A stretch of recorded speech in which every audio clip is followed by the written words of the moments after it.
All over the planet, the poorest scrabble to survive on scraps, while we continue to dig for resources that we can no longer live without. We look farther and farther afield, in previously unspoilt territory, and in regions that are increasingly difficult to exploit.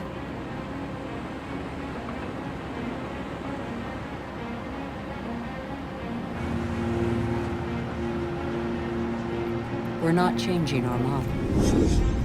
Oil might run out. We can still extract oil from the tar sands of Canada. The biggest trucks in the world move thousands of tons of sand. The process of heating and separating bitumen from the sand requires millions of cubic meters of water. Colossal amounts of energy are needed. The pollution is catastrophic. The most urgent priority, apparently, is to pick every pocket of sunlight.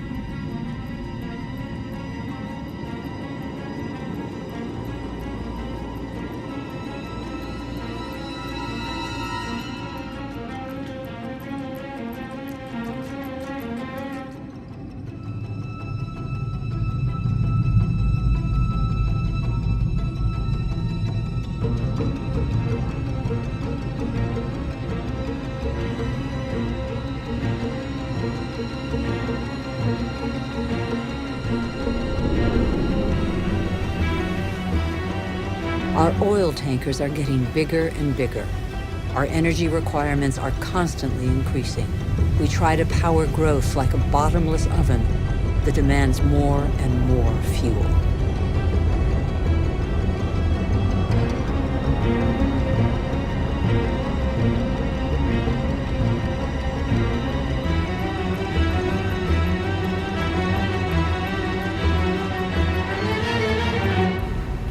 It's all about carbon. In a few decades, the carbon that made our atmosphere a furnace and that nature captured over millions of years, allowing life to develop, will have largely been pumped back out. The atmosphere is heating up. It would have been inconceivable for a boat to be here just a few years ago. Transport, industry, deforestation, agriculture. Our activities release gigantic quantities of carbon dioxide. Without realizing it, molecule by molecule, we have upset the Earth's climatic balance.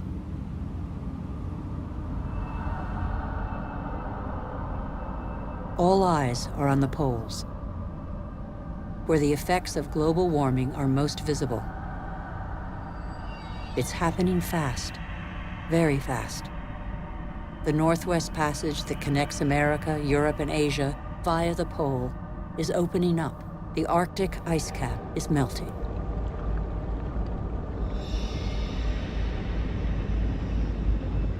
Under the effect of global warming, the ice cap has lost 40% of its thickness in 40 years. Its surface area in the summer shrinks year by year. It could disappear before 2030. Some predictions suggest 2015. Soon these waters will be free of ice several summer months a year.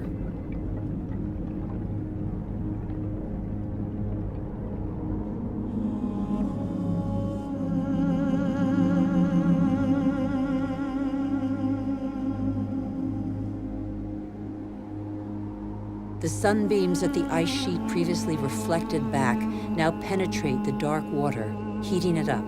The warming process gathers pace.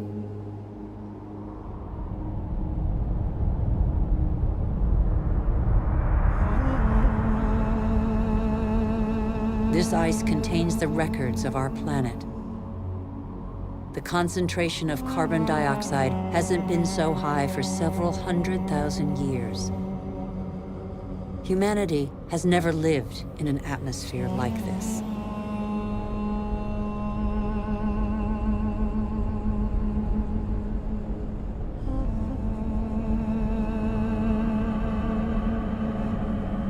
Is excessive exploitation of our resources threatening the lives of every species? Climate change accentuates the threat. By 2050, a quarter of the Earth's species could be threatened with extinction. In these polar regions, the balance of nature has already been disrupted.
Off the coast of Greenland, there are more and more icebergs.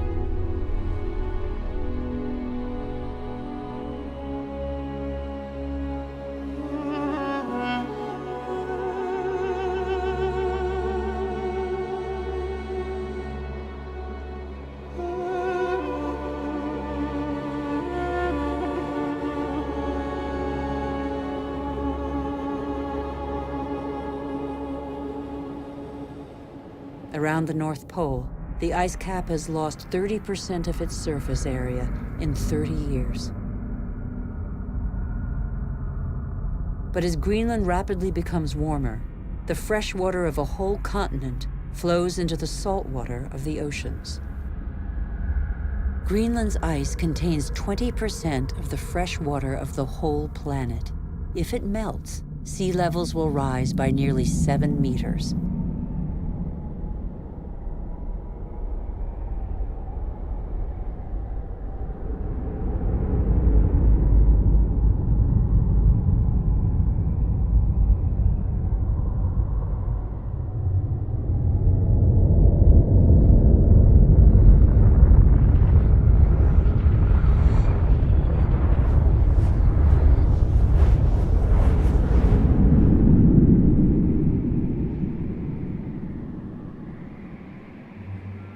But there is no industry here.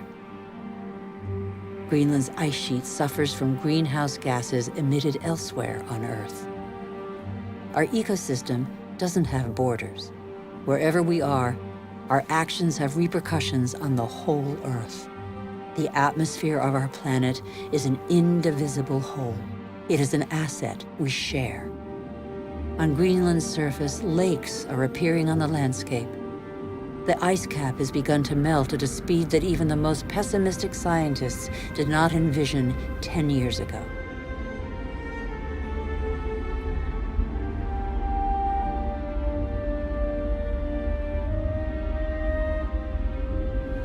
More and more of these glacier-fed rivers are merging together and burrowing through the surface.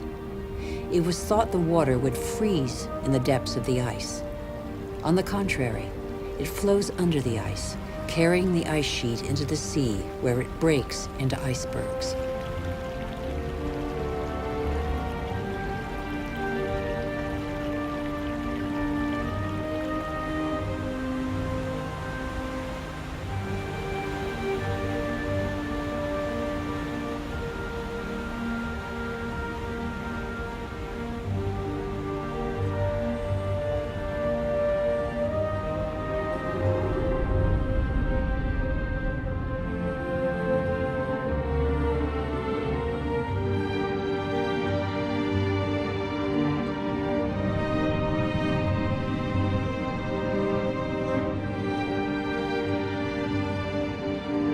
the fresh water of Greenland's ice sheet gradually seeps into the salt water of the oceans, low-lying lands around the globe are threatened.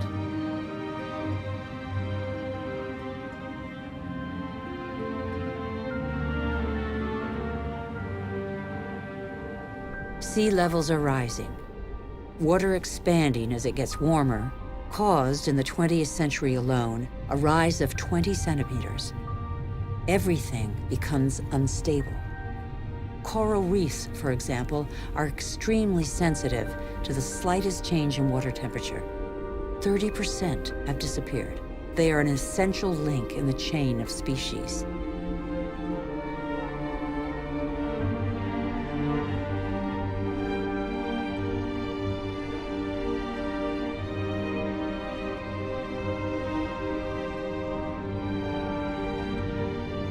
In the atmosphere, the major wind streams are changing direction.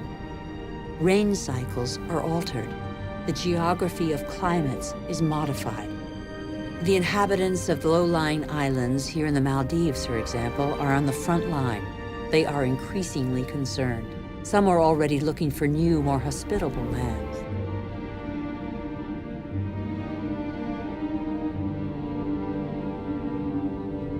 If sea levels continue to rise faster and faster, what will major cities like Tokyo, the world's most populous city, do? Every year, scientists' predictions become more and more alarming. 70% of the world's population lives on coastal plains. 11 of the 15 biggest cities stand on a coastline or river estuary. As the seas rise, salt will invade the water table, depriving inhabitants of drinking water.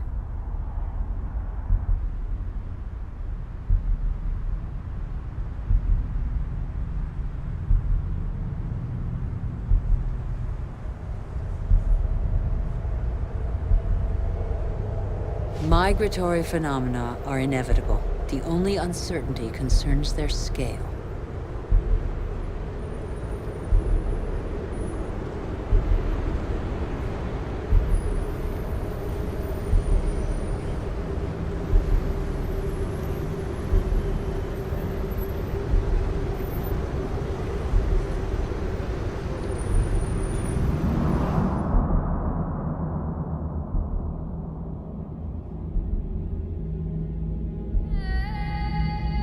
In Africa, Mount Kilimanjaro is unrecognizable. 80% of its glaciers have disappeared. In summer, the rivers no longer flow. Local peoples are affected by the lack of water. Even on the world's highest peaks, in the heart of the Himalayas, eternal snows and glaciers are receding. Yet these glaciers play an essential role in the water cycle. They trap the water from the monsoons as ice and release it in the summer when the snow melts.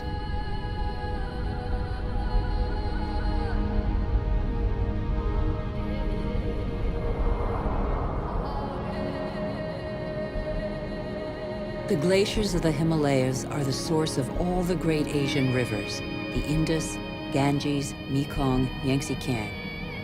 2 billion people depend on them for drinking water and to irrigate their crops, as in Bangladesh.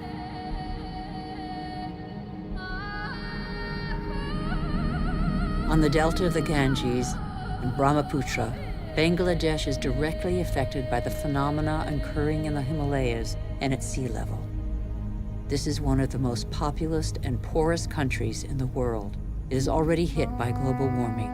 The combined impact of increasingly dramatic floods and hurricanes could make 1/3 of its landmass disappear. When populations are subjected to these devastating phenomena, they eventually move away.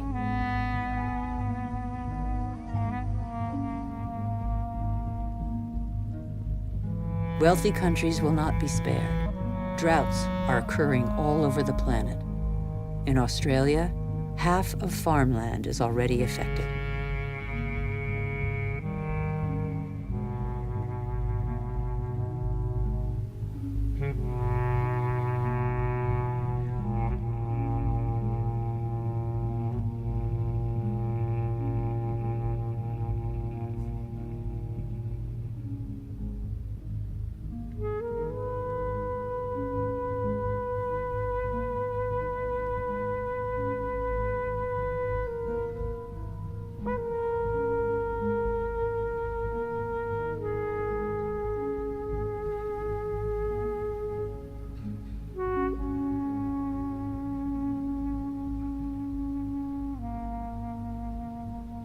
We are in the process of compromising the climactic balance that has allowed us to develop over 12,000 years.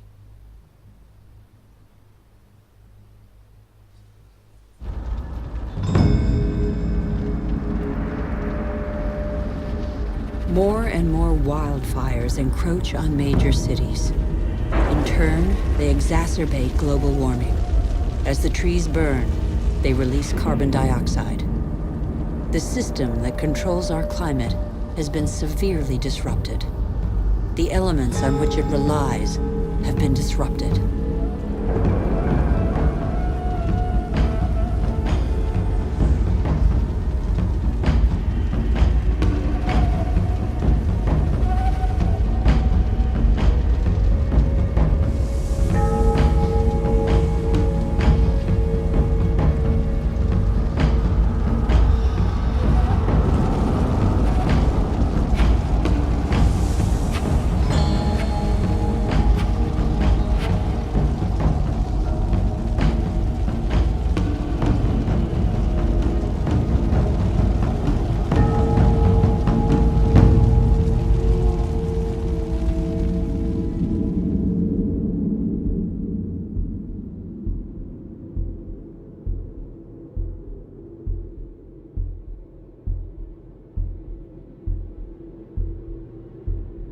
The clock of climate change is ticking in these magnificent landscapes.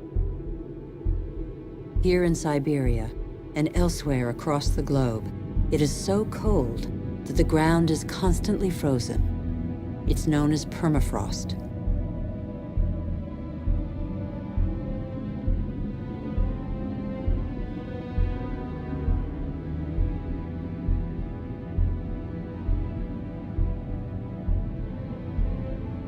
Under its surface lies a climactic time bomb, methane, a greenhouse gas 20 times more powerful than carbon dioxide. If the permafrost melts, the methane released would cause the greenhouse effect to race out of control with consequences no one can predict. We would literally be in unknown territory.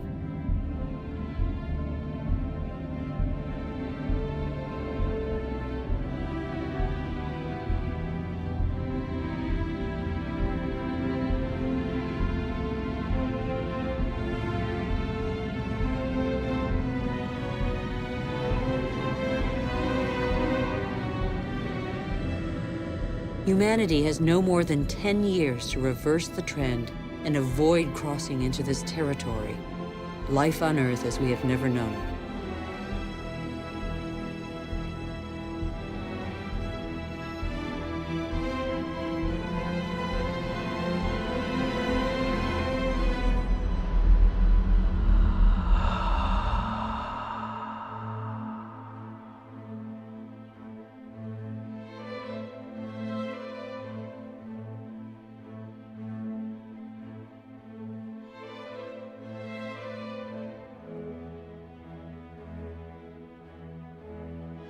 We have created phenomena we cannot control.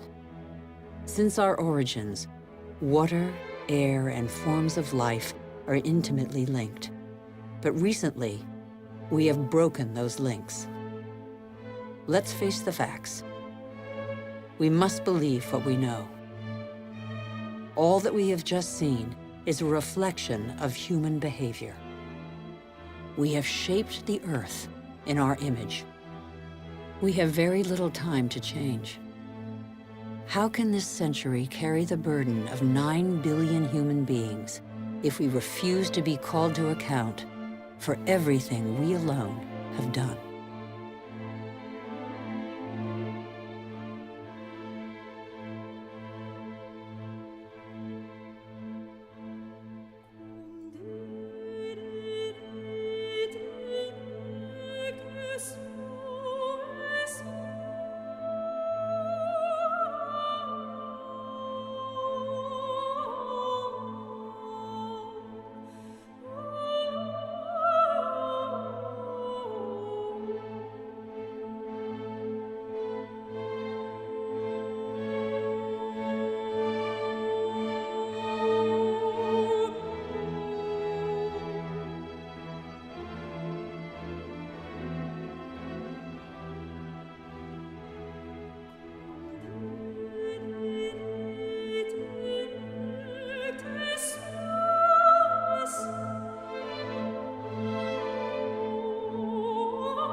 The cost of our actions is high.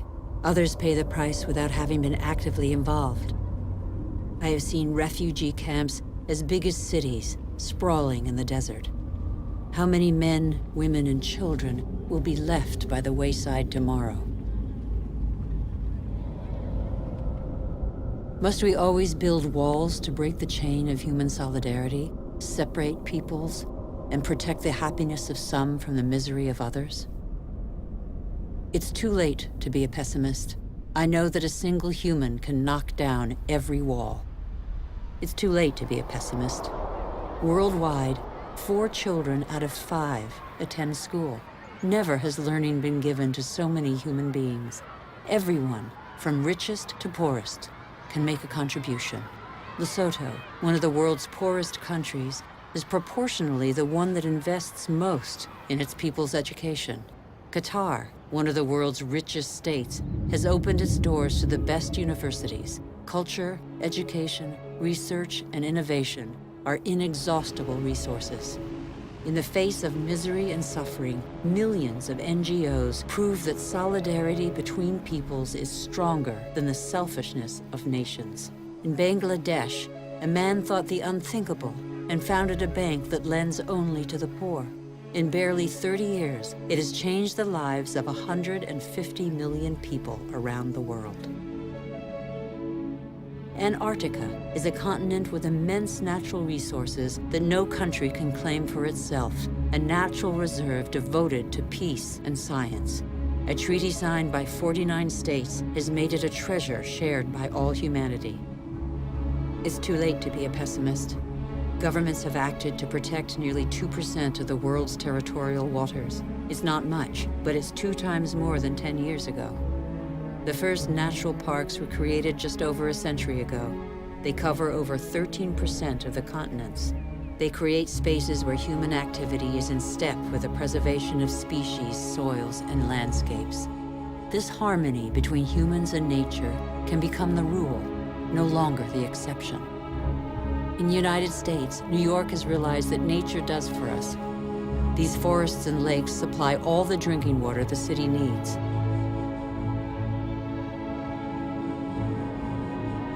In South Korea, the forests have been devastated by war. Thanks to a national reforestation program, they once more cover 65% of the country. More than 75% of paper is recycled. Costa Rica has made a choice between military spending and the conservation of its lands. The country no longer has an army. It prefers to devote its resources to education, ecotourism, and the protection of its primary forest. Gabon is one of the world's leading producers of wood. It enforces selective logging, not more than 1 tree every hectare. Its forests are one of the country's most important economic resources, but they have the time to regenerate. Programs exist that guarantee sustainable forest management. They must become mandatory.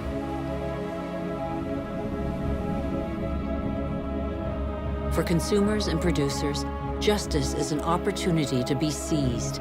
When trade is fair, when both buyer and seller benefit, everybody can prosper and earn a decent living.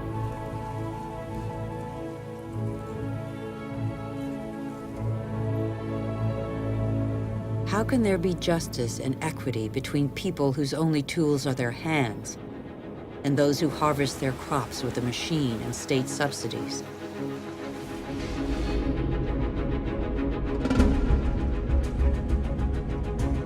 Let's be responsible consumers. Think about what we buy. It's too late to be a pessimist. I've seen agriculture on a human scale. It can feed the whole planet if meat production doesn't take the food out of people's mouths. I have seen fishermen who take care of what they catch and care for the riches of the ocean. I have seen houses producing their own energy. 5,000 people live in the world's first ever eco-friendly district in Freiburg, Germany. Other cities partner the project. Mumbai is the 1,000th to join them. The governments of New Zealand, Iceland, Austria, Sweden, and other nations have made the development of renewable energy sources a top priority. I know that 80% of the energy we consume comes from fossil energy sources. Every week, 2 new coal-fired generating plants are built in China alone. But I have also seen, in Denmark, a prototype of a coal-fired plant that releases its carbon into the soil rather than the air. A solution for the future? Nobody knows yet. I have seen in Iceland an electricity plant powered by the Earth's heat, geothermal power. I have seen a sea snake lying on the swell to absorb the energy of the waves and produce electricity.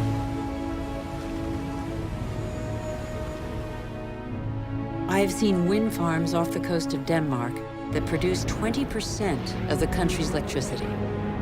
The USA, China, India, Germany, and Spain are the biggest investors in renewable energy. They have already created over 2.5 million jobs.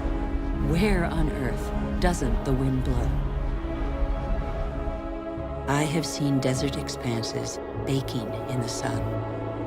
Everything on Earth is linked, and the Earth is linked to the sun, its original energy source. Can humans not imitate plants and capture its energy?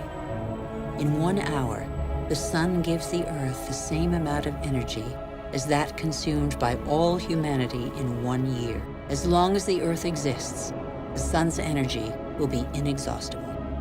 All we have to do is stop drilling the Earth and start looking to the sky. All we have to do is learn to cultivate the sun. All these experiments are only examples, but they testify to a new awareness. They lay down markers for a new human adventure based on moderation, intelligence, and sharing.